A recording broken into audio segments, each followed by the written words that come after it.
بسم الله الرحمن الرحيم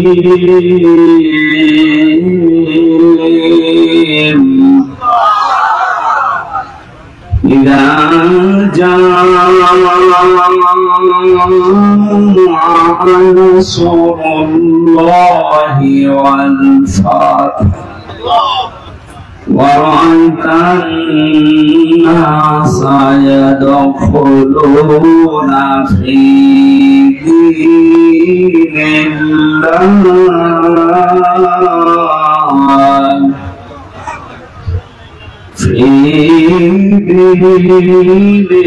الله أفواجا فسبح بحمد ربك واستغفر إنه كان توابا صدقت يا ربنا اللهم صل على سيدنا مولانا محمد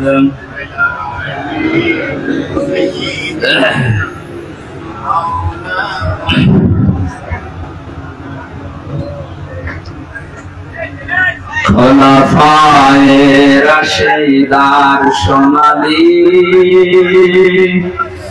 দিন কেন যে ফিরে আর আসে না সকলে পেয়ে তার অধিকার কেন যে মন খুলে হাসে না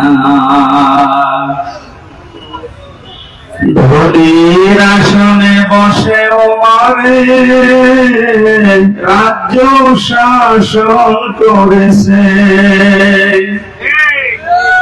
খলিফা ওমরের শাসনে কোন জীবে না খেয়ে মরেছে সে ওমরের মতো কেউ ধরাতে কেন যে ফিরে আর আসে না খোলাফায়ে রাশিদার সোনালী দিন কেন যে ফিরে আর আসে না সকলে পেয়ে তার অধিকার কেন যে মন খুলে হাসে না আল্লাহুম্মা সাল্লি আলা সাইয়্যিদিনা মাওলানা মুহাম্মদ ওয়া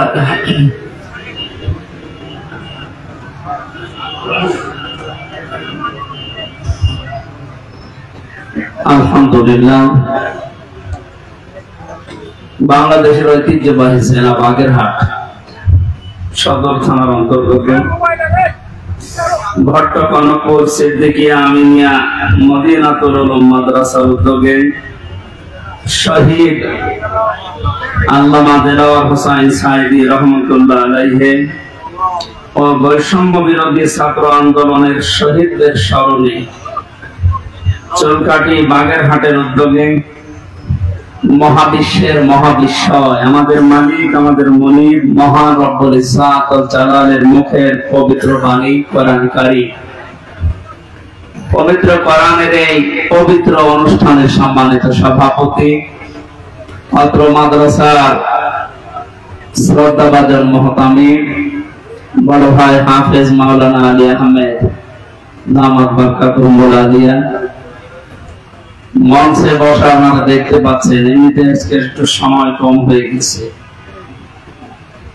একটা আয়াত থেকে তাফসীর করতে হলে যে ৬-৭টা বিষয় সামনে রাখা লাগে এগুলো পয়েন্ট আকারে বলতে গেলে সময় হবে না এতগুলো মানুষের নাম যদি একটা একটা করে বলি আর কারোটা বলি না বলি মন খারাপ হয় আমরা যা করবো আল্লাহর জন্য করবো মান হাব্বা লিল্লাহি ওয়া আবগাদা লিল্লাহি ওয়া আতাআ লিল্লাহি ওয়া মানাআ লিল্লাহি ফাকাদ ইসতাকমালা ঈমান। হাদিসটায় 4টা পয়েন্ট আছে কাউকে ভালোবাসলে আল্লাহর জন্য ভালোবাসবেন। আজকে দুপুরবেলা খাবার শোনার সময় ভাই আমাকে ওইটা বলছে, আমি ভালোবাসি আল্লাহর জন্য, লোক দেখানোর জন্য না। কাউকে যদি আমি সত্যি ঘৃণা করি, এটা আমি আল্লাহর জন্য ঘৃণা করি। শহীদ আল্লামা দেলাওয়ার হোসেন সাঈদীকে আমি জীবনে 2 বার মাত্র দেখলাম, জেলখানা একবার আর বাইরে চুয়াডাঙ্গায় একবার। এছাড়া সরাসরি দেখা হয়েছিল বিশ্ববিদ্যালয়ে থাকাকালীন, ওই যে উনি যখন এমপি ছিলেন, একবার, খুব কম সময় আমার সাথে। কিন্তু ওনাকে ভালোবাসি আমি না দেখে আল্লাহ। ইন্নাল্লাযীনা আমানু ওয়া আমিলুস সালিহাত সায়াজআলু লাহুমুর রাহমানু ওয়াদ্দা। আল্লাহ বলেন, অবশ্যই যারা ঈমান আনে আর ঈমানের দাবি অনুযায়ী যারা আমল করে, সৃষ্টি জগতের ভেতরে তার প্রতি একটা মহব্বত আমি আল্লাহ তৈরি করে দেই। তাকে আর সারা পৃথিবীতে, আমি কালকে মালয়েশিয়া থেকে নেমেছি, রাত 2টায় নেমেছি, নেমে বাড়ি থেকে এখানে সারা রাত সারা দিনে গাড়ি উঠে এসে আমি মনে করলাম একটু কথাবার্তা বলবো, কিন্তু শরীর তো সাপোর্ট করছে না, ঘুম এসে গেছে। সারা রাত এমনিতে বিমানের ভেতরে কবির বিন সামাদ ভাই ছিল পাশে, অনেক একটু মজার মানুষ তো ঘুমাতে দেয়। এরপরে আসার সময় মাওলানা হোসাইন আহমেদের পরে কয়েকজন ছিল। অনেকদিন পরে যেহেতু ড্রাইভার সাহেবের সাথে দেখা নেই, এই কথা বলতে বলতে ঘুমাতে পারি না। এরপরও আমরা যে কথাটা বোঝাতে চাই যে আমি ওনাকে ভালোবেসেছি, এর আগেও এখনো বাসি, আমি মরণ পর্যন্ত ওনাকে ভালোবাসবো আল্লাহর জন্য, কারণ উনি আল্লাহর দ্বীনের খাদিম। 2 নাম্বার, আমি কাউকে যদি ঘৃণা করি, দেখতে না পারি, সহ্য আমার না হয়, এটা আমার আল্লাহর জন্য হয় না, আমার ব্যক্তিগত কারণ না। হ্যাঁ, আমি রিমান্ডে 10 দিন ছিলাম, আপনারা জানেন। 3টা বছর আমি যাই না ঘরের নাম শুনি, ওই রকম জায়গায় ছিলাম। আমি আল্লাহর জন্য ওনাদেরকে ঘৃণা করছি এবং আপনাদেরকে ঘৃণা করার জন্য বলছি এই কারণে, কারণ এগুলো মানুষ নাই, মানুষ নামে এগুলো জানোয়ার। আমি শুধু নাম শুনি মনে করেন যে আয়না ঘর মানে চারিদিকে আয়না দেওয়া আছে। এটা কত বড় ভয়ঙ্কর! মানবতার সাথে আমরা মানবতা বিরোধী অপরাধের বিচার করলাম। এই ঘরের সাথে যারা জড়িত A to Z প্রত্যেকটা মানবতা বিরোধী অপরাধের শামিল। এদের বিচার এখনই করা দরকার। আজকে একজন ওর সাথে জড়িত যে সর্বোচ্চ পর্যায়ে, তাদের ভেতরে একজন ধরা পড়েছে অলরেডি। আমরা বিচার চাই, ওর কোনো বিচার নেই। 8, 10 বছর, 12 বছর, 14 বছর একটা মাটির নিচের ঘরে, এদিকে 1.5 হাত, এদিকে 1.5 হাত। আপনি কি মনে করেন জিন্দা কবর এটা? এই কঠিন অবস্থায় যারা মানুষকে ফেলে রেখেছিল, আপনি যদি মেরে ফেলতেন, খবর দিয়ে দিতেন যে অমুক মারা গেছে, তারপরও তার স্ত্রীটা বিয়ে করতে পারত, তার ছেলে মেয়ে জানতো যে না মারা গেছে।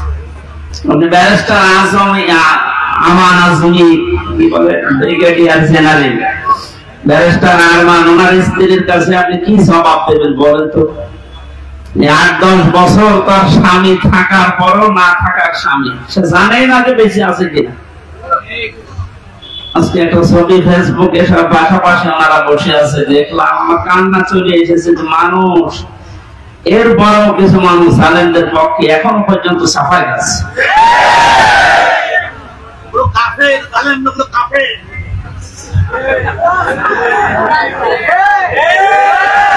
ঠিক আছে ভাইজান, দেখেন আমার হাতে করা শরীফ, সত্য কথা বলছি। আল্লাহর কসম, আমি যে কষ্ট পেয়েছি 3 বছর, আমার কষ্টের কথা আমি আল্লাহর জন্য মাফ করে দিয়েছি, কিন্তু ওনারা যা করেছে ওটা মাফ পাওয়ার মতো না। ওনারা তো আমার শুধু শত্রু না, ওনারা মানবতার শত্রু, আল্লাহর শত্রু। রিমান্ডে আমার সাথে যে ব্যবহার করেছিল, আল্লাহ ভুল ধরতো মাঝে মাঝে। এই যে অফিসার গুলো ছিল, কাউন্টার টেররিজমের এই মেন দায়িত্বে যে লোকটা ছিল আসাদুজ্জামান, মনের মতো আগে ছিল আমার সময় আসাদুজ্জামান, এরপরে এসপি আতিকুর রহমান, শেখ ইমরান, এই বাগেরহাটে বাড়ি। মানুষগুলোর আচরণ আমি মানুষের পাইনি। রিমান্ডে আপনি আমার মামলার কথা জিজ্ঞাসা করে যে বিষয়ে আমাকে মামলা দেওয়া হয়েছে ওইগুলো বলেন যে আমি কিছু পারি কিনা দেখেন না, আল্লাহর ভুল ধরে যে আল্লাহর এই কাজটা করা ঠিক হবে। ওরে আমি ভালোবাসবো না ঘৃণা করবো তার জন্য, কারণ কি এর আয়াতে হাদিসের পরে যে শব্দগুলো আছে দেখে, যে ব্যক্তি কাউকে কিছু দান করে সেজন্য আল্লাহর জন্য দান করে। এখানে 7 বার আমি আসার চেষ্টা করেছি, লক্ষ লক্ষ টাকা খরচ হয়ে গেছে, কিন্তু আমার উঠতে দেব। এই জন্য এখানে যদি আপনি কিছু এই খরচটা তোলার জন্য দিয়ে চান, যে ড্রাম গুলো দেওয়া আছে জোর করে না, আল্লাহর জন্য দিয়ে যাবেন। কাউকে যদি কিছু না দেন যে আমি দেব না, তাও যেন আল্লাহর জন্য হয়। এই 4টা কথা যদিও সহজ, এটা কত কঠিন মানা, এখন সে বাস্তবতা চলে এসেছে। এই কঠিন অবস্থায় 4টা বিষয় আমরা যারা মেনে চলতে পারি, নবীজি বলেন ফাকাদ ইস্তাকমালাল ঈমান, সে তার ঈমানকে পরিপূর্ণ করে নিয়েছে। এই হাদিসটা আমাদের জীবনে আমল করার তৌফিক আল্লাহ যেন দান করেন, আমিন। মঞ্চে বসে আমার মজলিসের এই বাগেরহাট জেলার শ্রদ্ধাভাজন সভাপতি, শ্রদ্ধাভাজন জেলা আমির সাহেব, এরপরে যে ভাই সে এই লন্ডন থেকে এসেছে, এই যে আমার আগে কথা বলছিলেন যে ভাই যতগুলো মানুষ এখানে এসেছে, আমার শ্রদ্ধাভাজন মামা শ্বশুর এসেছে আজকে আমার সাথে আমি বাগেরহাট দেখার জন্য। মাওলানা আলমগীর হোসাইন সহ নাম না জানা প্রত্যেকটি আলেমদের হায়াতে তজ্জেবা সিহাতে কুল্লিয়া কামনা করছি। ওয়ারফা'না লাকা যিকরাক, আল্লাহ এদের মর্যাদা সম্মান আরো বাড়িয়ে দেন। সামনে বসা মুসলমান ভাইরা, পর্দার আড়ালে সম্মানিত মা এবং বোনেরা, প্রশাসনের ভাইরা, প্রাণপ্রিয় বাগেরহাটবাসী, আল্লাহর দরবারে শুকরিয়া জানাচ্ছি যিনি আমাদেরকে বিজয়ের স্বাদ কি এটাই জীবনে দেখার তৌফিক দিলেন। পরাধীন থাকলে যে কি হয় আমি নিজে টের পেয়েছি, আপনারাও দেখেছি। সবচেয়ে বেশি পেয়েছিলাম ওই 10 দিন মাটির নিচে, ওরা সব চারিদিকে 8-10 জন বসা, আমি একা, এমনি আমার শরীর চলে না। এরপরে আবার এরকম ভয়ঙ্কর ঘর, এরকম ভয়ঙ্কর অবস্থা, এক এক দিক থেকে এক রকম উল্টাপাল্টা প্রশ্ন করে। বলেন তো কত একটা অসহায় অবস্থায় ছিলাম, আমার মনে হচ্ছিল পৃথিবী বলতে আর কিছু নেই।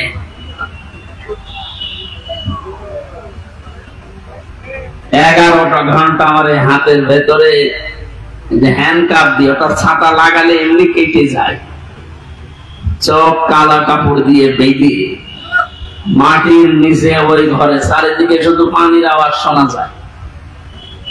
এর উপরে 11 ঘন্টা আমার জোহর আসর মাগরিব এশার নামাজ পড়তে দেয়, আমি ইশারায় পড়ছি।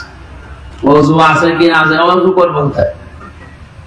বলেন এই কঠিন অবস্থা বাংলাদেশের মতো জায়গায়, আর আমার চাইতে ভয়ঙ্কর ছিল তো ব্যারিস্টার আরমান, ব্রিগেডিয়ার ভাই আমান আজমি ভাই, এদের অবস্থা আরো কঠিন। আমি মাঝে মাঝে 7 মাস 8 মাস 9 মাসের কথা শুনতাম উপর থেকে, যাদের 7 তলায় 9 তলায় ঘুম রেখেছি। এই ঘুম শব্দটা যদিও ছোট, এটা কত ভয়ঙ্কর জিনিস। আমি তো 7-8 মাস আমি জেলে আছি জানতাম, বাইরের মানুষও জানতো, আমার পরিবার। ওদের এই 8-9 বছর জানেই না যে বেঁচে আছি কি। আমারও ঘুমের মতো রেখেছিল, কারণ আমার কোনো যোগাযোগ ছিল না, বিচ্ছিন্ন। মার্ডার করে গেছে সে 2 দিন পরে 7 দিন পরে মোবাইলে কথা বলতে পারে বাড়িতে যে আমি আছি, আর আমার 8 মাস হয়ে গেছে আমি জানি না যে বাইরে কেউ আছে কিনা। কারারক্ষীর কাছে একটু চিরকুট লিখে দিয়ে ওই যাবে আসবে, তারপরের দিন তার ডিউটি পড়বে, বাড়িতে যাবে, বাড়ি থেকে সংবাদ আসবে, সে আসতে আসতে মনে হবে সংবাদ বাসি হয়েছে।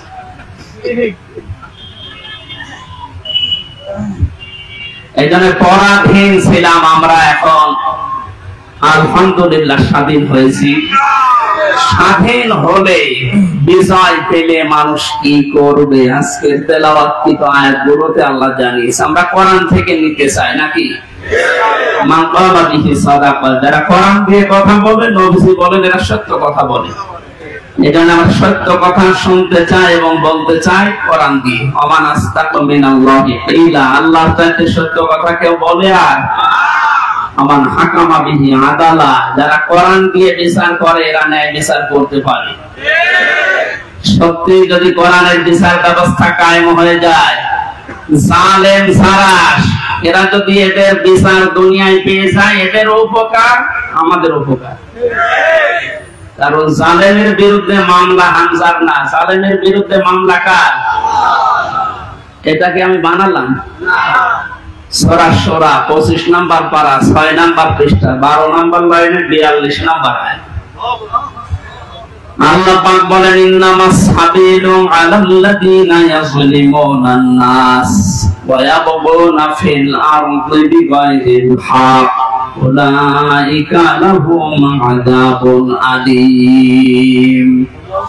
তাফসীর ফি জিলালিল কোরআন, আমি জেলখানায় থাকতে যে তাফসীরগুলো দেখলাম তার ভেতরে এটা একটা ফি জিলালিল কোরআন। জালেমরা বাস্তবতায় যা দেখলাম, জালেমগুলো জানে না যে জেলখানায় বসে বসে সাইয়েদ কুতুব এই জিলালিল কোরআন তাফসীর লিখেছে। এইটা জেলখানায় চলতে দেয়, অথচ সাইয়েদ আবুল আলা মাওদুদী রাহমাতুল্লাহ আলাইহির ফি জিলালিল তাফহিমুল কোরআন ঢুকতে দেয়। জালেমরা জানে যে ওইটা কত বড় কঠিন, আর ওর লিখাই হয়েছে জেলখানায় বসে। ওটা পড়তে দিত, ওখান থেকে রেফারেন্স হিসাবে সেগুলো বলবো, বেশিরভাগ ওখান থেকে, বাকিগুলো তাফসীরে ইবনে কাসির। আল্লাহ পাক বলেন কিয়ামতের ময়দানে আমি আল্লাহ নিজে মামলা দায়ের করব, আমি নিজে কেস করব, নিজে অভিযোগ দায়ের করব তাদের বিরুদ্ধে যারা মানুষ হয়ে মানুষের উপরে অত্যাচার চালিয়েছে।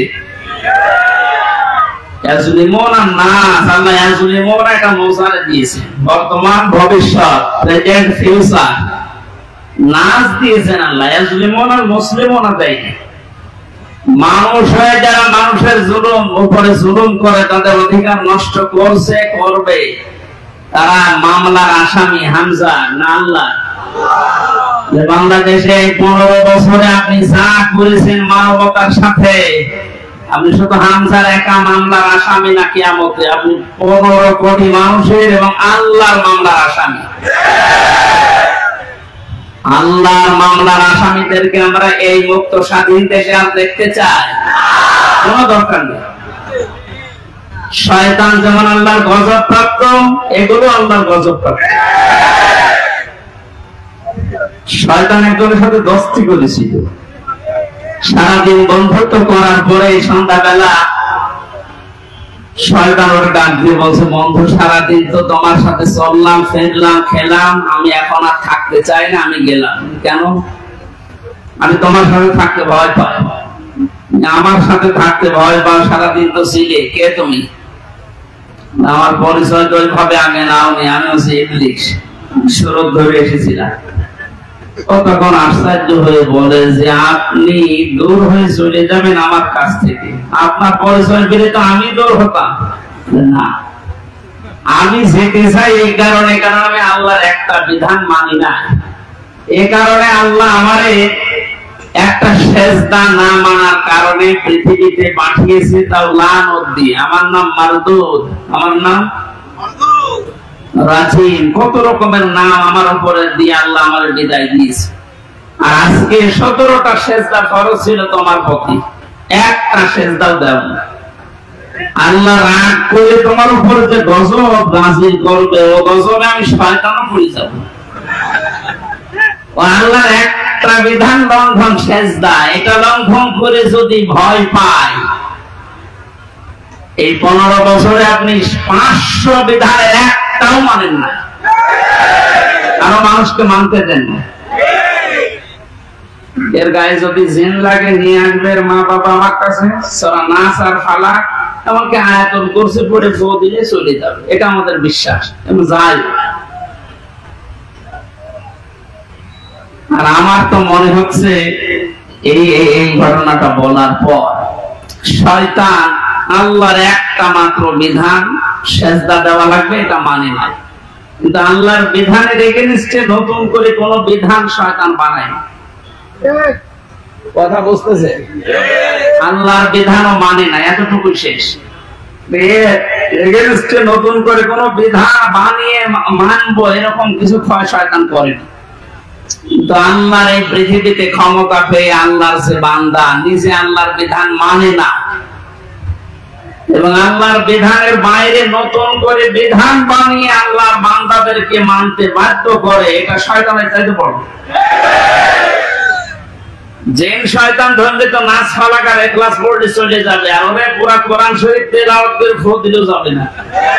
সুতরাং এরকম এত বড় শয়তান আমরা আর দেখতে চাই না। মুক্ত যখন হয়েছে আলহামদুলিল্লাহ, কোরআন কি জানিয়েছে বিজয়ের পরে আমরা ওইগুলো এখন শুনবো। বা কথার অর্থ বোঝেন আপনি? সুতরাং যারা আল্লাহর মামলার আসামি, ছোটখাটো বিষয় এটা না, অনেক ভারী কথা। আপনি আল্লাহর মামলার আসামি হয়ে গেছেন, কিয়ামতে আপনি উকিল পাবেন কোথায়? দুনিয়ার দিকে তাকিয়ে টের পাচ্ছেন। 10 দিন আগে যার কথায় হাইকোর্ট, জজ কোর্ট, সুপ্রিম কোর্ট, প্রত্যেকটা কোর্ট ওঠা বসা করতো, এখন তার পক্ষে একজন আইনজীবী দাঁড়াবে কেউ রাজি না। তার দলের লোক নেই। লক্ষ লক্ষ মানুষ এই পৃথিবীতে তার ভক্ত ছিল, সন্তান। একটা বিচারপতি দাঁড়াবে, একটা উকিল দাঁড়াবে তার পক্ষ নিয়ে, কেউ রাজি নামে জালেমের পক্ষে। ডিম খেতে খেতে মরছে, ডিমটা মুখ দিয়ে খেতে হয়, কত জায়গা দিয়ে ডিম খাচ্ছে। ওই জায়গাতে যখন আলেমদেরকে মাথায় দড়ি দিয়ে ছাগলের মতো তুলতেন, আমার মতো মানুষ, আপনি জানেন না হামজা কি, নিজেও বলতো রিমান্ডে, আপনি কিছু করেন না আমি জানি, কিছু জানেন তো আমার হাতে যে এটা বেঁধে দিলেন, এই তো যথেষ্ট, আমি পালিয়ে যাব। পায়ে দিয়েছে ডান্ডা বেড়ি, মাথায় দিয়েছে দড়ি, মনে হয় ছাগল টেনে নিয়ে যাচ্ছে। আর ওই কোর্ট চত্বরে মানুষগুলো, কিছু মানুষ কান্ত আর কিছু শয়তান আসে দেখে টিপ্পনি কাটে, যা হচ্ছে ঠিকই হচ্ছে। এবার ঠেলা টের পাও,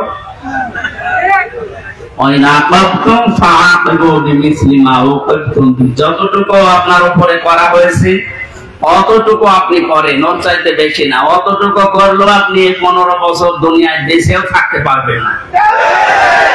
যা করেছেন যদি অতটুকু আল্লাহর ভাষায় আমরা করতে চাই, সত্যি আপনি পারবেন না। এদেশের বহু মেধাবী সন্তানেরা এই কোটার বিরুদ্ধে এমনি আন্দোলন করে না। বিশেষ করে 17 বছরের বাস্তবতা আমার জীবনে আমি যতটুকু দেখেছি, আপনি তাকান তো, অনার্স মাস্টার্স করার পরে বিশ্ববিদ্যালয়ে ফার্স্ট ক্লাস ফার্স্ট হওয়ার পরেও নেবে না, দলীয় পরিচয় পেছনে বিএনপি করে, শিবির করে, এই কেন? আরে ওইগুলো না দেখে আমার মেধা আছে কিনা ওইটা দেখ। কত বড় জুলুমের শিকার বানিয়ে রেখেছিলেন এই ছাত্র জনতাকে বলে। আল্লাহ এমনি এমনি নাড়া দেয়। কোরআনের পাখি সেই 15-16 বছর আগে একবার বলেছিল যে একটু 12 কোটি জনতা নাড়া দেবে গাছের গোড়া ধরে, দিল্লি গিয়ে পড়বা মামু বাড়ি। ঠিক তাই, খাপের খাপ মমতাজের বাপ মিলিয়ে গেছে। আর কিছু করে না, খালি আপে তার একটু নাড়া দিয়েছি, তার সবাই না, খালি ছাত্ররা। আর একেবারে জায়গা মতো যে পুলিশ শ্বশুর বাড়ি, আমাদের তো মামার বাড়ি।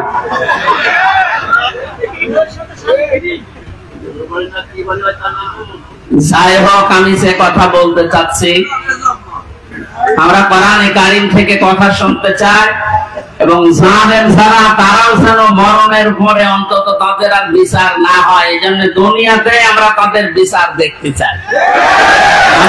আপনারা আমাদেরকে শত্রু ভাববেন, আমরা আপনাদের বন্ধু, কারণ দুনিয়ায় উপকার করে দিচ্ছি। এই বিচার না হলে আমি মনে করছেন মাপ পেয়ে যাবেন, কখনো না। আল্লাহর কাছে যা করেছিলেন ওনাকে বলেন, উনি ইচ্ছা করলে মাফ করে দিতে পারে। কিন্তু হামজার সাথে, ব্যারিস্টার আরমানের সাথে যা করলেন, এটা আমরা যতক্ষণ মাফ না করবো আপনি মাফ পাবেন না। কারণ আপনি আমাকে আর আরমানকে শুধু কাঁদিয়েছেন তা না, আমার স্ত্রীকে কাঁদিয়েছেন, আমার মেয়েকে কাটিয়েছেন, আমার ছোট মেয়েটা আজ পর্যন্ত আমার চেনে না, আমার কাছে আসে না, ভয়তে বলা যায় হুজুর ওরকম হুজুর বহু আসে। 8-9 মাস ওটা রেখে গিয়েছিলাম, 3 বছর পর এখন 4 বছর বয়স, তো কি করি? সুতরাং আপনি শুধু আমার একা ক্ষতি করেননি, আমার মা বাবার ক্ষতি করেছেন, আমার স্ত্রীর ক্ষতি করেছেন, আমার সন্তানের ক্ষতি করেছেন, আমার সংসারটা নষ্ট করে দিয়েছে। সব কিছু এরকম হামসা একা লক্ষ লক্ষ মানুষ এই দেশে আমার মতো ভিত্তি, আপনি মাপ পাবেন কয়জনে? 1 জন 2 জন 5 জন মাপ কয়জন মাপ করতে পারে বলেন? এই লোকটাকে যদি আপনি মেরে ফেলেন তাহলে ওনার বিচার কি? ওনারও মেরে ফেলা হবে। ওনাকে যদি আমি মেরে ফেলি আমার একটা বিচার এই যে আমাকে যদি মেরে ফেলেন তাহলে বিচার শেষ। কথা বোঝেন আমার? আর একটা সিস্টেম আছে, হ্যাঁ, ওনার স্ত্রী ওনার মা বাবা সন্তান আদি যারা ওরা যদি মাফ করে দেয় টাকা পয়সা নিয়ে জরিমানা নিয়ে তাহলে মাফ হবে, তাছাড়া আর কোন সুরত নেই। ওই 10 বছর 15 বছর 18 বছর 30 বছর জেল দিয়ে ওই লোকটা শুধু জেল খাটাই হবে, তার উপর আবার আরেকটা জুলুম হয়ে যায়। কিন্তু ওনাকে মাফ পাওয়ার জন্য কোরআনে কারিমে হাদিসে যে 2টা বিষয় আমরা পাই, 1 নম্বরে ওনারে মাফ পাওয়ার জন্য ওনারে মেরে ফেলা লাগবে। এই কথা বলে না কেন? 2 নম্বরে শুধু মেরে ফেলা না, ওনার আত্মীয় স্বজন যদি টাকা পয়সা নিয়ে দিয়ে বলেছে মাফ করে দিলাম, ঠিক আছে। তাছাড়া মাফ পাওয়ার আর কোন লাইন আছে? লাইন আছে? ওনার জীবন কয়টা? মানে আমাকে মেরেছে, আমি ওনাকে মেরে ফেললাম, শেষ হয়ে গেল। কিন্তু ওই লোকটা যদি 500 মানুষ 2700 ছাত্র হত্যা করার কারণ হয়, ওকে 2700 বার মারা লাগবে। পরে 2700 বার মারা যাবে? এমনি মরে গেছে, এমনি মরে যাচ্ছে। যে 2700 বার মারা যাবে কোন কায়দায়? একবার মরলে তো শেষ। 2699 বার এখনো মারা লাগবে, তো আমি মারবো কি করে? কারণ এতগুলো মানুষ এই কয়েকদিনে আমার সামনে 14 জন মারা গেছে, বুঝতে আমার সামনে। আমি মরণের পর 5 তারিখে যদি স্বাধীন হয়ে যায়, 6 তারিখে সকাল বেলায় প্রত্যেকের বাড়িতে আমার যা সমর্থ ছিল, এমনিতে আমিও মুসলিম, যতটুকু পেরেছি 2 মাস চলার মতো তাদেরকে দিয়ে এসেছি। হাসপাতালে গিয়েছিলাম দেখতে, এক একজনের যে অবস্থা, এই জায়গায় গুলি লাগিয়ে, এই জায়গায় বন্দুক লাগিয়ে দিয়েছি, এই জায়গায় লাগিয়ে দিয়েছি, লজ্জাস্থান নষ্ট হয়ে গেছে। এরকম বহু মানুষ হাসপাতালে কাতরাচ্ছে এখন, শুধু কুষ্টিয়া, বাকি জেলাগুলো তো আমি তো জানি না এখন সব খবর। আর এই 8-9 দিন ছিলাম তো বাইরে, এই জন্য সব খবর জানি না। সুতরাং আমাকে যদি আপনি একজন মারার জন্য মেরে ফেলতেন, আমার তো বিচার হয়ে যেত। আমি তো কারণ হয়ে দাঁড়িয়েছি 2700 মানুষ মারা, আমাকে তো 2700 বার মারা লাগবে। এই জন্য এই বিচার এখন আর দুনিয়ায় নেই, এই বিচার করার জন্য আল্লাহ আখিরাত বানিয়েছে। 2700 বার আপনাকে মারবে, আপনার লজ্জা স্থান নষ্ট করে দেবে। এই জন্য বলছি, জালেম যারা আছেন এখনো ফিরে এসে সে সমস্ত মানুষের উপর জুলুম করেছিলেন, ওনাদের কাছে যান, ওনারা যদি কিছু করতে পারে। তাছাড়া আল্লাহ জানিয়েছেন যে আমি মাফ করবো না, কারণ এটা আমার, আমি দায়িত্ব ছেড়ে দিয়েছি যাদের উপরে জুলুম করেছি তাদের উপর। এখন তাদেরকে বলেন, ওনারা যদি মন থেকে কিছু করে, তাছাড়া আপনি দুনিয়াও ধ্বংস করেছেন, আপনার আখিরাতও ধ্বংস হয়ে যাবে। আল্লাহ তুমি আমাদেরকে জালেম হওয়া থেকে রক্ষা করো। এই শব্দটা শুনতে যদিও সহজ মনে হচ্ছে, জালেম, এটা কত বড় নিকৃষ্ট আল্লাহর কাছে। কারণ জালেমদেরকে আল্লাহ বারবার কোরআনে জানিয়েছেন, আল্লাহু লা ইয়াহদিল কওমাজ জালিমিন, জালেমদের আমি পথ দেখাই না, হেদায়েত দেই না। আমরা যদি অনেকে বলে হুজুর আমাদের কেন্দ্রীয় আমির বারবার দোয়া করে, তো দোয়া করে করবো কি? জালেমদের তো হেদায়েত হবে না, জালেমদের কোনো হেদায়েত নেই। আর জালেমকে ক্ষমা করে দেওয়ার অর্থ হচ্ছে মাজলুমের উপর অবিচার করা। আপনি কোনদিন ব্যারিস্টার আজমের ব্যারিস্টার আরমানের স্ত্রীর কাছে মাপ পাওয়ার কথা না, সে মানুষ ছিল আপনার মতোই। এরপরও বলছে আপনারা চেষ্টা করেন, যদি মাপ পান, না পাইলে বুঝবেন আপনার দুনিয়া আখিরাত ধ্বংস হয়ে গেছে। আল্লাহ তুমি আমাদেরকে মাফ করো, বলেন আমিন। কোরআনের বিচার যতদিন পর্যন্ত কায়েম না হচ্ছে, বসে থাকার, থেমে থাকার আমাদের কোন সুযোগ নেই। যে যেখান থেকে আসি আমরা চেষ্টা চালাবো, চর্ম চোখে দেশে দেখতে চাই আল্লাহ কোরআন দিয়ে বাংলাদেশটা চলছে। কারণ আমরা তো দেখলাম যে বাবা চালালে কেমন লাগে, চাচা চালালে কেমন লাগে, স্বামী চালালে কেমন লাগে, বউ ভাবি সবাই চালিয়েছে, সবই দেখলাম যে কেমন লাগছে। একটা জিনিস এখন দেখতে বাকি আছে, যে কোরআন দিয়ে, আল্লাহ কোরআন দিয়ে রাষ্ট্র চালালে কেমন লাগে, দেখতে বাকি আছে না?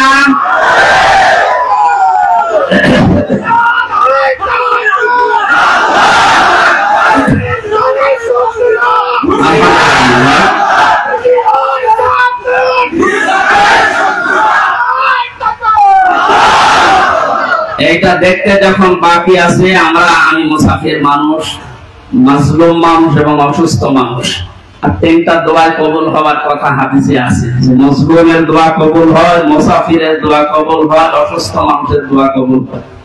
সবাইকে নিয়ে মাগরিবের আগে আমি দোয়া করবো ইনশাআল্লাহ। সূরা নসরের তাফসীরটা করার পর আল্লাহ যেন চর্ম চোখে অন্তত এইটা দেখে যাওয়ার তৌফিক দেয় যে আমাদের এই দেশটা কোরআন দিয়ে চলছে। কি যে শান্তি পাবে প্রত্যেক ধর্মের মানুষেরা, আমি বলে বোঝাতে পারবো না, আপনি পাবে ইনশাআল্লাহ। আমাদের হাকামা বিহি আদালত দিয়ে তো নবীজি জানিয়েছেন, কোরআন দিয়ে বিচার ফায়সালা করলে ন্যায় বিচার পাওয়া যায়। ন্যায় বিচার কি শুধু নাম শুনে ন্যায় বিচার পেয়েছি 17 বছর আমরা। আমার এই ঠুনকো মূল্য চুরি মামলা দিয়েছিল, আমার মামলা খুব কঠিন না, মূল্য চুরি করলে যা হয় ওই রকম একটা। সেই মামলা আমার 30-32 বার হাইকোর্টে ওঠে, সিএম কোর্ট, জজ কোর্ট, হাইকোর্ট, তিনবার হিসাব করে দেখেন 30 থেকে 33 বার উঠেছে, না হবে না। আর এদিকে প্রতিদিন আপনি টিভির সামনে বসে বলি ছড়ান যে আমরা ন্যায় বিচার কায়েম করছে। এই ন্যায় বিচারের একটা নমুনা, যা করেছেন বিচার ব্যবস্থায় যাদেরকে বসিয়েছেন প্রত্যেকটা অবিচার করেছে। আর আমার 164 যে ম্যাজিস্ট্রেট নিয়েছিল, ওই শয়তানকে আমি যেখানে যাওয়ার 3 মাস পরে দেখি ও ভেতরে ঘুরে বেড়াচ্ছে। এখানে কেন? ও আমার বেকার বেকার এই সমস্ত বিষয়গুলো লিখে একেবারে জালিয়াতি করে সই করে নি। ওগুলো আপনি মাত্র কিছুক্ষণ পরে বেরিয়ে চলে যাবেন, কারণ আমি 164 বসতাম না। সব লাইনের লোক আমরা, এই সিটারে বাটমারি, এই 2 নাম্বারি করে বছরকালি সই করে দেন, নিচে আপনার ছোট ছোট মেয়েরা কাটতেছে, আমি জানি আপনি চলে যাবে। ওর উপর বিশ্বাস করে আমি সই করে নিচে আসলাম, দেখা সাক্ষাৎ করে আমার জেলে পাঠিয়ে দিলে, আমাকে আছে যে কয়েকদিন মাত্র বের হয়ে যাবে। ওয়াল্লাহ শুনতে 164 আমি যা যা বলতে চাইনি ওই শয়তান সব লিখে খালি আমার সইটা বসিয়ে দিয়েছে। পরে পরে জেলখানায় দেখে কাশিমপুরে বললাম, কি আপনি এখানে, আপনি কাজটা ঠিক করলেন? জেনে শুনে মাঝে মধ্যে এইভাবে নষ্ট করলেন। বলতে আমার উপর থেকে যা বলেছে আল্লাহর ওলির আমি তাই আমার কিছু করার নেই। তা আপনি এখানে কি? আমার বউ মামলা দিয়েছে। আমিও মামলা দেবো তোর নামে। এই জন্য আল্লাহ ছাড় দিয়েছিল কিন্তু ছেড়ে দেয়নি। আল্লাহর ধরা বড় শক্ত ধরা, যেটা আমরা আইন মন্ত্রী আরে দরবেশ বাবারে দেখে বসি না। কি দাপট গো! আমি মাঝে মাঝে আইন মন্ত্রীদের আদালতে দেখতাম, আরে দরবেশ বাবা দেখতাম বসে আছে। আমার যখন নিয়ে যেত ওই উপরে দেখা যেত যে বসে আছে দরবেশ। দরবেশে এই কাম করতে পারে, আমার তো কোনোদিন বিশ্বাস হয়নি। দাড়ি কেটে নম হয়ে গেছে, শয়তান পর্যন্ত এখন ঘেরা করেছে যে আমি তো এত খারাপ না।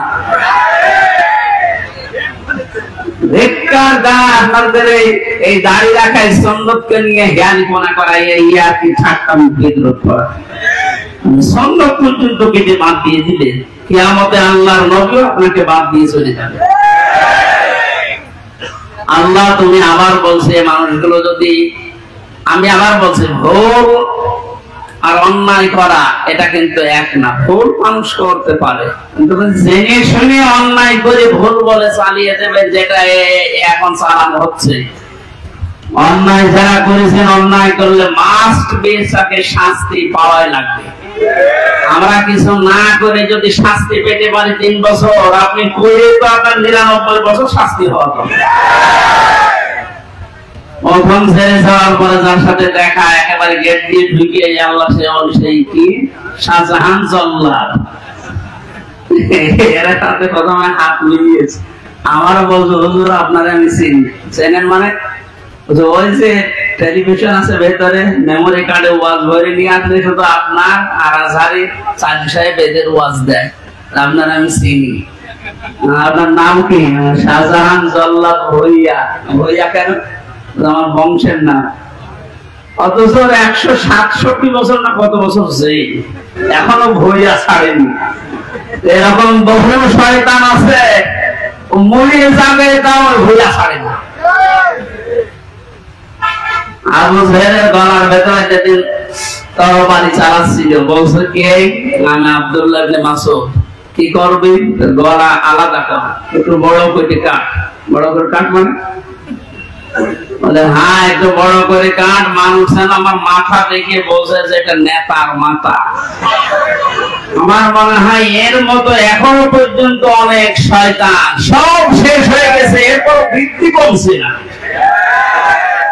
বিভিন্ন জায়গা থেকে ভিডিও বার্তা দিয়ে মানুষকে শুধু উত্তেজিত করছে, আর কোনো লাভ হবে না ইনশাআল্লাহ। যাই করেন আর কোনো লাভ হবে না, এদেশের মানুষ বুঝে গেছে। ধোঁকা দিয়ে বোকা বানিয়ে বেশি দিন রাখা যায় না। এই জন্য কোরআনের বিচার ব্যবস্থা যদি কায়েম হয়, দল মত এখানে আর নেই। সবাই যেহেতু আমরা মুসলিম, 96% মুসলমানের দেশে কোরআনের বিচার চলবে না মানে? এই কথা বলেন না কেন? কারো দ্বিমত আছে? আপনি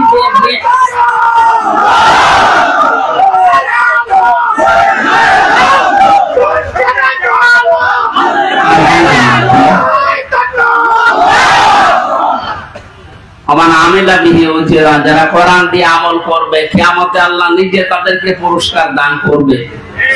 আল্লাহ রাব্বুল আলামিন কোরআনের আমল করার মাধ্যমে পুরস্কার যেন আমাদেরকে দান করে। দুঃখজনক হলো সত্য, 500 আমল আছে কোরআনে। কয়টা? এই দেশে এখন একটাও নেই। সামনে আস্তে আস্তে আমরা 500টা আমলই চালু করব কোরআন দিয়ে ইনশাআল্লাহ। আমান দাআ ইলাইহি হাদা। নবীজি বলেন তুমি যদি হেদায়েতের উপরে থাকতে চাও, বড় সোফা গায়ে দিয়ে পাগড়ি মাথায় দিয়ে আর রোদামের ভাইয়ের মতো এরকম মোটা হলে হেদায়েতের উপরে থাকা যাবে? হেদায়েতের উপরে থাকতে হলে কোরআন দিয়ে ডাকা লাগবে। আমান দাআ, এখানে টান আছে, দাআ ইলাইহি হাদা। কেউ যদি হেদায়েতের উপরে থাকতে চায়, সে যেন মানুষকে কি দিয়ে ডাক দেয়?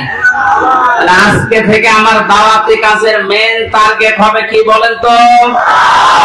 নবীজিকে পর্যন্ত আল্লাহ আদেশ দিয়েছেন, ইয়া আইয়ুহার রাসূল বাল্লিগ মা উনজিলা ইলাইকা মির রাব্বিক।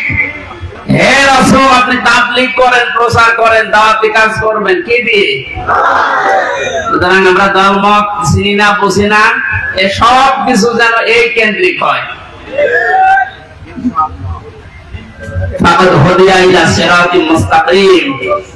কেউ যদি হেদায়েতের উপরে থাকতে চায়, কোরআন দিয়ে সে ডাকবে, এবং কেউ যদি কোরআনের ডাকে সাড়া দেয়, আল্লাহ নিজে তাকে হেদায়েত নসিব করে দিবে।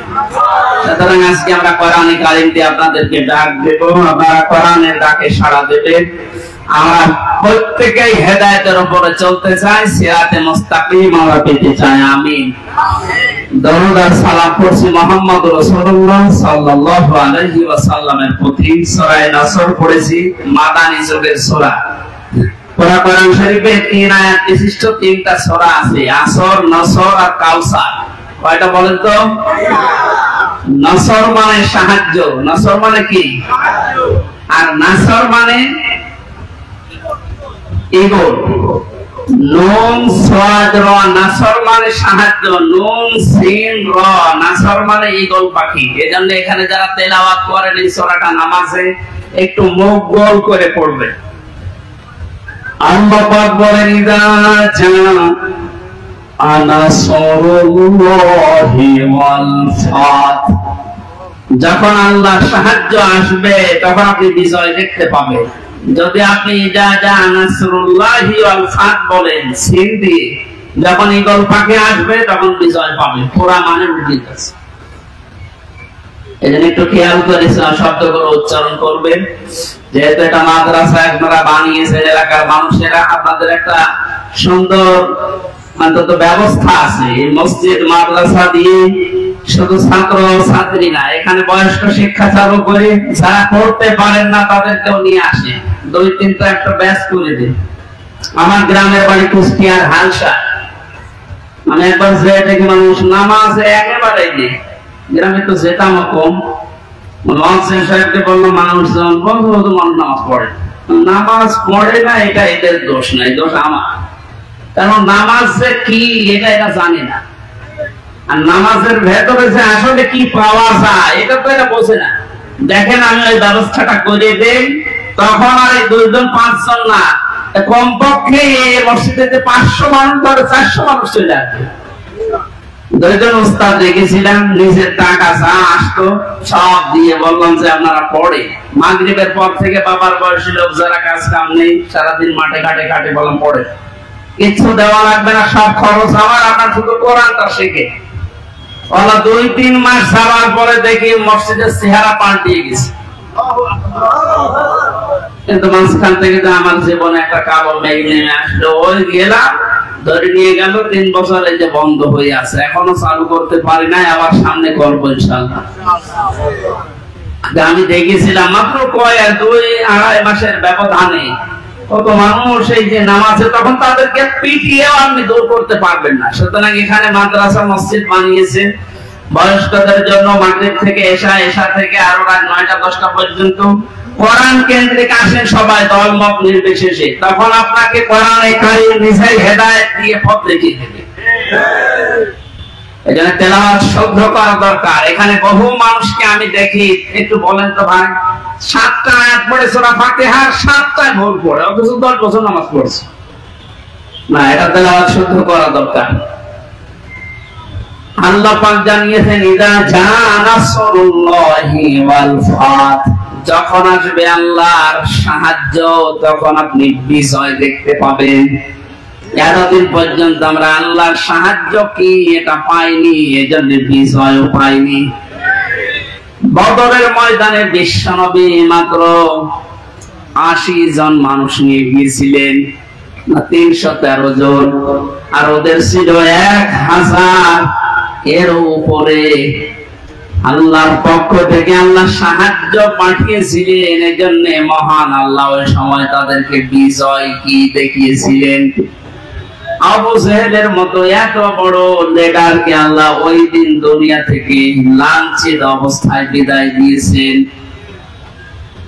যুগে যুগে শুধু বদরের ময়দান না, কিয়ামত পর্যন্ত এরকম বদরের ময়দান কায়েম হতে থাকবে। বড় বড় কাফের যারা, বড় বড় মুশরিক যারা, আল্লাহ দ্রোহী যারা, তাদেরকে আল্লাহ বিদায় করবেন যদি আল্লাহর সাহায্য এসে থাকে। আমাদের দেশে কম ছিল না, বহু মানুষকে আমরা দেখেছিলাম অহংকারে পা মাটিতে পড়তো না।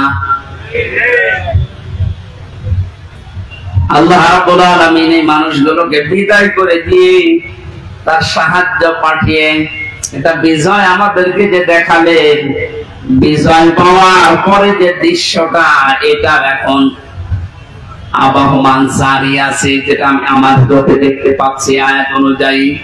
দেখেন তো মেলে কিনা, ওয়ারাআইতান নাসা ইয়াদখুলুনা ফি দীনিল্লাহি আফওয়াজা। আপনি যখন বিজয় পাবেন, সাহায্য পাওয়ার পরে, তখন দেখবেন দলে দলে, পালে পালে মানুষ ইসলামে প্রবেশ করছে। বাংলাদেশের এই 64 জেলার দিকে তাকালে শুধু ইন্টারনেটের দিকে একটু চোখ বোলান দেখেনি, আয়াতটা এখন কার্যকর হওয়া অলরেডি শুরু হয়ে গেছে। ইসলামপন্থী মানুষ, বিশেষ করে যারা একামতে দিনের দায়িত্ব পালন করে, যারা মন থেকে কাজ করে, তাদের যে অ্যাক্টিভিটিস গুলো, তাদের যে কাজকর্ম গুলো, তাদের যে ইখলাস আমরা দেখতে পাচ্ছি। দাওয়া তো দেওয়া লাগছে না, তাদের ইখলাস দেখে, শুধু কাজ দেখে এখন মানুষ ইসলামে প্রবেশ করে ফেলছে। আমার তো মনে হচ্ছে এই আয়াতটা আল্লাহ আমাদেরকে অলরেডি দেখাবে। সূরা কাসাস থেকে একটা আয়াত কালকে আমি পড়ছিলাম, ونريد أن نمن على الذين استضعفوا في الأرض ونجعلهم أئمة ونجعلهم الوارثين। ওই কিচ্ছা কাহিনী না, একেবারে বাস্তব যেটা ঘটবে বা ঘটতেছে ওইটা আপনি কোরআন থেকে শোনেন। আল্লাহ পাক বলেন ওই জামানায় হযরত মুসা আলাইহিস সালামের যে দলটা ছিল, তিনি যে দলের লিডার ছিলেন। ফেরাউন বহু দলে বিভক্ত করে মানুষদেরকে দুর্বল করে রেখেছিল, শুধু একটা দলকে সে টার্গেট বেশি নিয়েছিল, সেটা মুসা নবীর দল। আমার আল্লাহ নিজের পক্ষ থেকে জানালেন, আমি আল্লাহ কিন্তু ইচ্ছা আলাদা করেছিলাম। আমার আল্লাহর ইচ্ছা ছিল এইটা, যে দুনিয়ার ময়দানে আমি মুসা নবীকে এই জামানায় এই জাতির নেতৃত্বে বসাবো এবং জমিনের ওয়ারিস, উত্তরাধিকারী তাদেরকে বানিয়ে দেব। আমি তাই করেছিলাম। এটা এখন বাস্তব আমার মনে হচ্ছে, আমার চোখে ভাসতেছে। আল্লাহ তুমি সূরা কাসাসের 5 নাম্বার আয়াতটা আমাদেরকে দেখাও। স্বৈরাচার নব্য ফেরাউন এই পৃথিবীতে বহু দল ছিল দেশে, সব দলকে টার্গেট না করে শুধুমাত্র কোরআনে কারীম এই পৃথিবীতে যেন বিদায় নেয়, কোরআনের লোকগুলো যেন দুনিয়াতে আসতে না পারে, এই কাজ করার জন্য যারা চেষ্টা চালিয়েছিল, আল্লাহ তাদেরকেই যেন জাতির ইমাম আজ দিনের পর দিন বানিয়ে দিচ্ছে। তাদেরকে ওয়ারিস বানাচ্ছে, জমিনের উত্তরাধিকারী বানিয়ে দিচ্ছে। আমরা আবার দোয়া করছি, আল্লাহ তুমি আয়াতটা আমাদেরকে সর্বচোখে দেখাও। ونريد أن نمن على الذين استضعفوا في الأرض إلى آخر آية। আমাদের আজকের মাহফিলের প্রধান অতিথি মনে হয় আসতেছে।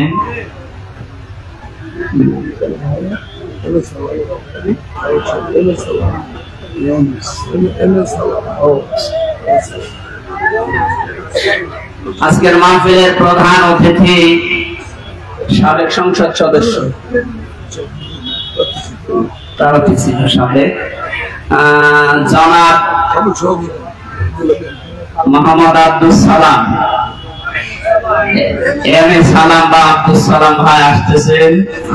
আমরা কোরআনের পক্ষ থেকে তাকে স্বাগতম জানাচ্ছি। লিল্লাহি তাকবীর, লিল্লাহি তাকবীর। আব্দুল সালাম ভাইয়ের আগমন কোরআনে কারীমের মাহফিলের পক্ষ থেকে। আপনাদের এলাকার সন্তান, তো পরিচিত না ভাইয়ের সাথে। তাফসীরুল কোরআন মাহফিল উনি শত ব্যস্ততার ভেতরেও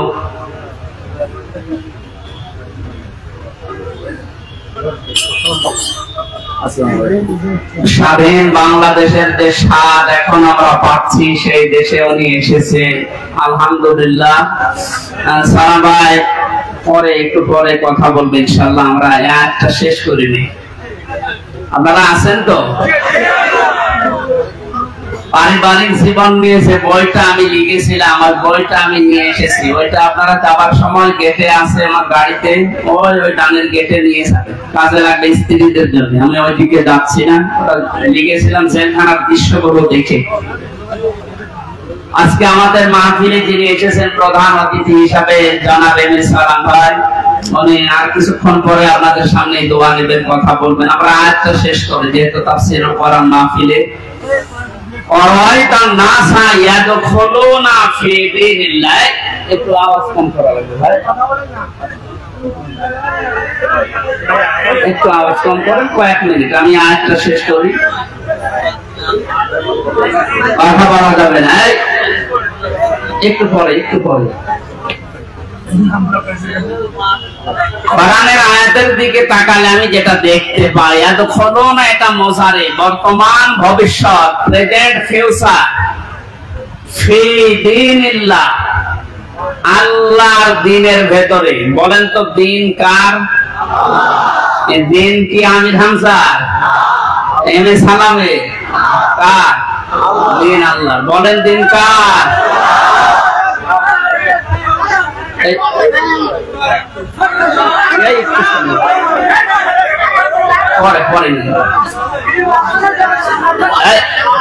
আপনারা এক কথা বারবার বললে সমস্যা, কথা বন্ধ করে। দ্বীনের মালিক এই পৃথিবীতে কেউ না, এমনকি বিশ্বনবী মুহাম্মদ রাসূলুল্লাহ দ্বীনের মালিক ছিলেন না, তিনি দ্বীনের খাদেম ছিলেন। কি ছিলেন বলেন তো? আমরাও দ্বীনের কি? খাদেম। সুতরাং আমরা খেদমত করে যাব দ্বীন ইসলামের, দ্বীনে না। বারবার ডিস্টার্ব হলে তো আল্লাহর এই দ্বীনকে আমরা জমিনে জিন্দা রাখার জন্য চেষ্টা চালিয়ে যাব, কারণ খাদেমের যে কাজ, কামলার যে কাজ, আমরা সেই দায়িত্ব নিয়েছি। আমরা যেন চর্মচোখে অন্তত এটা দেখতে পাই যে আল্লাহর দ্বীন এই জমিনে কায়েম হয়ে গেছে। যেহেতু সেই পর্যায়ে আস্তে আস্তে আসতেছে, এখন আনন্দ বিজয় কিভাবে উল্লাস করবেন, উদযাপন করবেন, আল্লাহ কোরআনে কারিমে সূরা নাসরে জানিয়েছেন, ফাসাব্বিহ বিহামদি রাব্বিকা ওয়াস্তাগফির। আল্লাহর সাহায্য এবং বিজয় যখন আসবে তখন আপনি ইস্তিগফার করেন আর হামদ প্রকাশ করেন, তাসবিহ করেন। এখানে তাসবিহ কি? এক একটা সৃষ্টি জগতের তাসবিহ হামদ এক এক রকম। গাছের হামদ হচ্ছে সকালে আর বিকালে ছায়াটা লম্বা করে দিয়ে সেজদা দেওয়া, এটা তার হামদ, তার প্রশংসা। সৃষ্টি জগৎ যে যেখানে আছে ওইভাবে প্রশংসা আদায় করে। আমাদের প্রশংসা আদায় করার মাধ্যম কি? আমাদের যদি হামদ প্রকাশ করা লাগে, একেবারে টোটি পর্যন্ত খেয়ে আলহামদুলিল্লাহ বললাম হয়ে গেল না, এটা না। আপনি এটা খাবারের পরে যে শক্তি অর্জন করলেন, আপনার মেধা, আপনার যোগ্যতা, যা যা পেলেন, এইটা আল্লাহর দ্বীন এই পৃথিবীতে জারি করার জন্য, প্রচার করার জন্য, কায়েম করার জন্য আপনি ব্যয় করবেন, এটা হচ্ছে হামদ। আল্লাহ এই হামদ করার তৌফিক এখন আমাদেরকে দেন। ওয়াস্তাগফির, ইস্তিগফার করা, পূর্বের যে সমস্ত অপরাধগুলো করেছি সামনে আর করব না, সচেতন হয়ে যাব, এই হিসাব নিকাশ করে আমরা ইস্তিগফার করব আল্লাহর কাছে। এই এদিকে তাকান, ইস্তিগফার আর তাওবা এই দুইটা জিনিস কিন্তু এক না। আপনি সব সময় ইস্তিগফার করতে পারেন, আস্তাগফিরুল্লাহ আস্তাগফিরুল্লাহ আস্তাগফিরুল্লাহ পড়তেই পারেন সব সময়। সবচাইতে আল্লাহ বেশি খুশি এই শব্দটা শুনলে, যে আস্তাগফিরুল্লাহ, হে আল্লাহ আমি ক্ষমা চাই। আর তাওবা জিনিসটা আলাদা। এই দুইটা শব্দের অক্ষরগুলো এক না, তাওবা লিখতে হলে, ইস্তিগফার লিখতে হলে শব্দগুলো এক না, আবার ভাব অর্থ এক না, এবং বাস্তবে আবিধানিক অর্থ, পারিভাষিক অর্থ এক না। ইস্তিগফার সব সময় আপনি করেন, তাওবা করলে কি হয়? পেছনের অপরাধ শুধু মাফ হয়ে যায় না, ওই জায়গাটা আল্লাহ নেকি দিয়ে ভরাট করে দেয়। আল্লাহ এখানে জানিয়েছেন ওয়াস্তাগফির, হে নবী আপনার উম্মতদেরকে বলেন যারা, তারা যেন বিষয় পেলে লাফালাফি না করে, আনন্দ উল্লাস করতে গিয়ে আল্লাহর বিধানের বাইরে চলে না গিয়ে তারা যেন ইস্তিগফার করে। তাওবা, ইস্তিগফার এগুলোর ভেতরে নিমজ্জিত থাকে। ইন্নাহু কানা তাওয়াবা, অবশ্যই তিনি তওবা কবুলকারী, ইস্তিগফার করলে তাকে মাফকারী। আল্লাহ এই আয়াতগুলো 4 বছরকে আমাদেরকে দেখার তৌফিক দিন, আমিন। আমাদের প্রধান অতিথি, আমি তো পরিচিত না ভাইয়ের সাথে, আজকে দেখলাম মনে হয় বাগেরহাট মাটিয়া মানুষের সন্তান, আপনাদের সামনে দোয়া নেওয়ার জন্য তাফসীরুল কোরআন মাহফিল আজকে এসেছে মাদ্রাসা ময়দানে। ভাইয়ের জন্য ভাইয়ের মুখ থেকে কয়েকটা কথা শোনার পরে আমরা মহাজাতের মাধ্যমে, যেহেতু মাগরিবের নামাজও কাছাকাছি আর আমার যেতেও হবে অনেক দূর, সেই কুষ্টিয়ায় মালয়েশিয়া থেকে এসে বাড়িতে গেলে দেখা করে চলে এসেছি। ওর সাথে যে কিছুক্ষণ সময় দেবো সে সময়ও পাই না, এই জন্যে রাগারাগি করছে যে খালি বাড়ি বাড়ি থাকেন, আমার দরকার নেই, থাক আমি আসতেছি। এই জন্য চলে যাবো, দোয়া করছি ভাইয়ের জন্য।